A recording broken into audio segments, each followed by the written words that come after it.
flashlight off a cop's utility belt when I was younger. I won't say where. And I'm not proud. I should elaborate that these are incredible feats. I got away with it. But these are incredible feats, but recklessness and adrenaline. But however, having a stable life is way better. I've reached that before, and I've sort of fallen away from it during a midlife crisis. We don't need to go into the details, but I had a midlife crisis. I'm 41 now, so I'm young to have a midlife crisis, but I did. And I lived recklessly, and I played music sort of successfully for a while, and that's something I'm proud of, because not many people can do it successfully. They do it as a pastime. I was able to make my living with it, not a great living, but I was making my living all the same. But I changed, because after a while, well, you know what, I'm grateful for a lot of the memories I had during that time, because it was so me doing these things, and I lived an incredible part of my life. Even though I talked to my psychiatrist about this, he mentioned that even though I was in hardship and pain, I was still living a life that I have memories from, and I'm so proud of a lot of these memories, and I've still helped a lot of people, and these people remember how much I helped them during that time. So it's not all negative, and nothing is, I don't think. Who knows? But like I said, I'm still talking a long time, right? Almost 16 minutes, so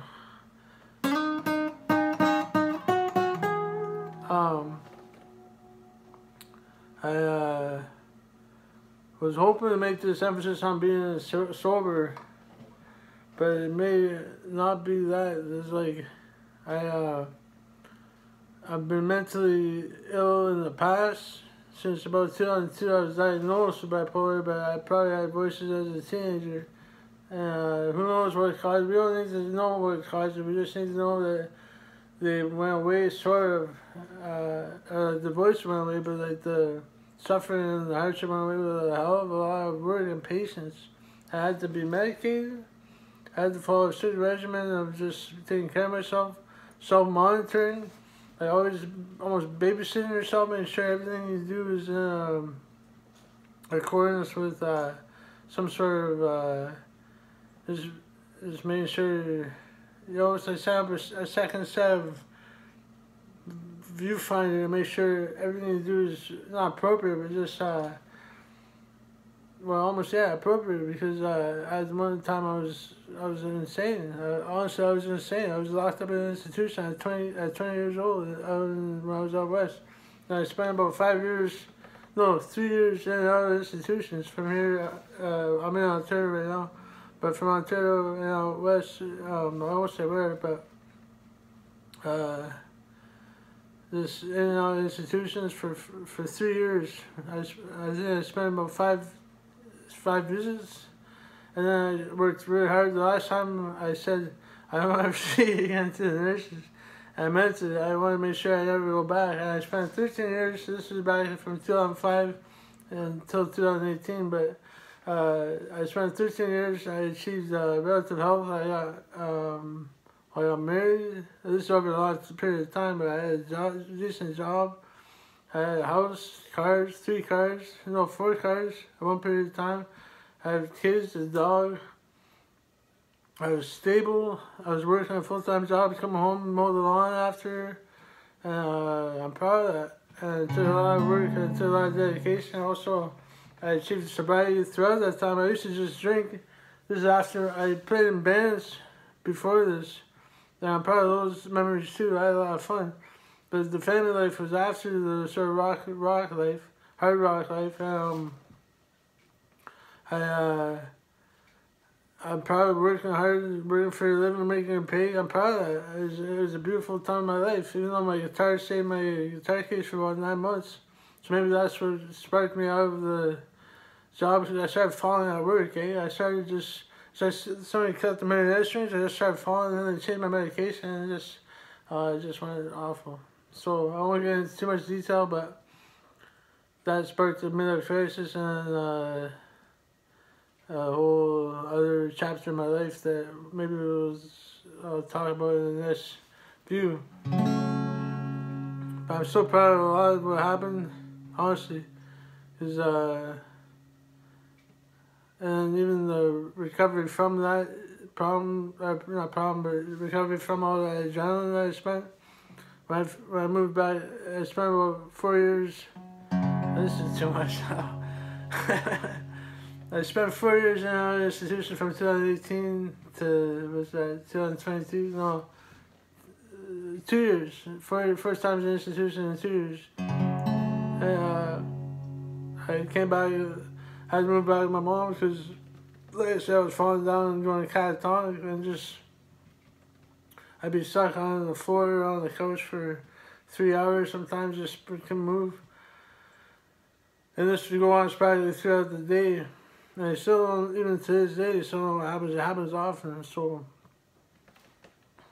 I don't drive, I don't walk, I just make the best of it though. I still play sometimes, but you just saw I fall sometimes too, so I just roll it here.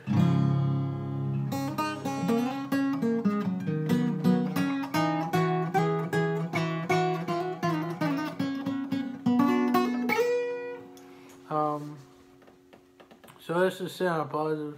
I've got my life back on track somewhat. I'm stable, I'm sober. I've been sober since 2016, no joke. And no alcohol, even cigarettes. I used to smoke a pack and a half a day for 22 years. That's for a fact. I quit cold turkey. I don't know how people can afford it now, but I respect smoking because honestly, it's a lifesaver for some people. I respect it. Honestly, I respect smoking cigarettes. I hope people can make it more affordable for real, because like it's a lifesaver for some people. Like that's all they got. Some people they got is a cigarette on a low day. I've been there, and even I don't want to say making weed legal was a good thing, because decriminalizing it was a good thing,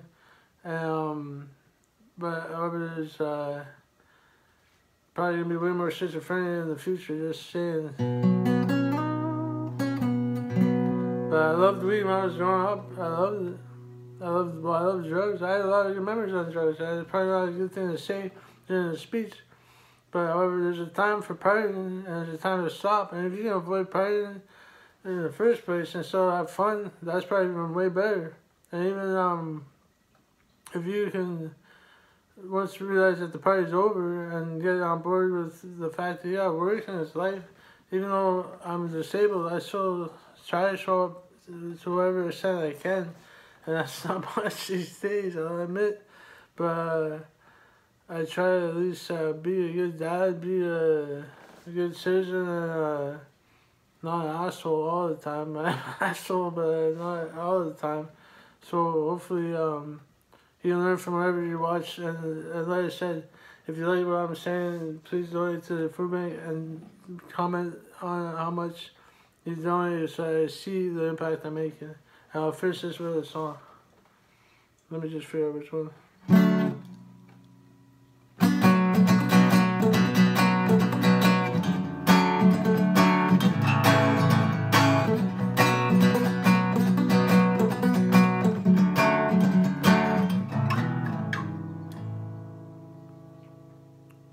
We're back up, shacked up, a hole in the ground. Nothing to see for miles around. This memory has been raised on your heart. Where you once figured that was the key. Forget regrets, take on responsibility. And you hope things will fall in place when you find that pretty face. Now you're laying on your shoulders that they won't come.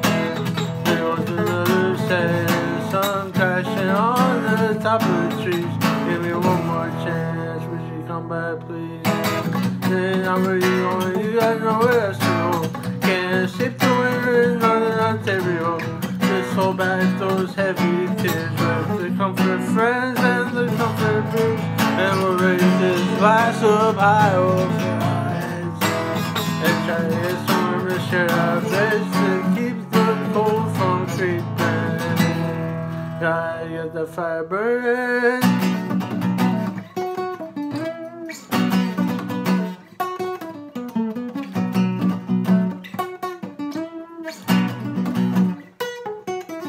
So we look up at the sky over our heads and realize that we ain't dead. So we keep the cold from creeping. Gotta get the fire burning.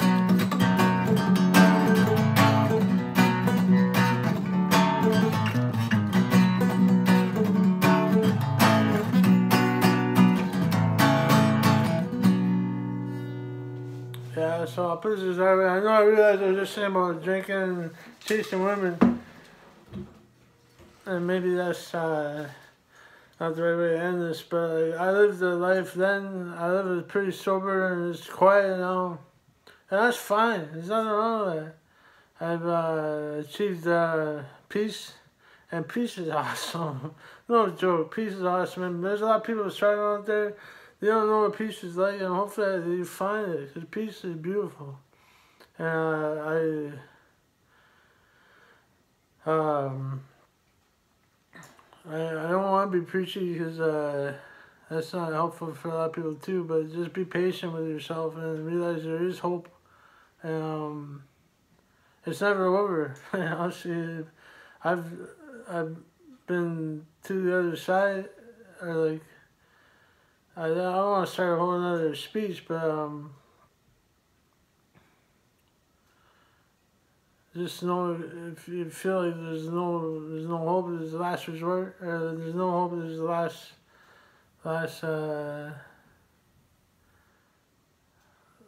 life or last resort. Just know that it doesn't end there either. So you just gotta keep rolling, and hopefully life gets better, and we can see and help each other out. I'm about to fall down. Hey, peace and love, everybody. Because peace is better than power, love is better than lust.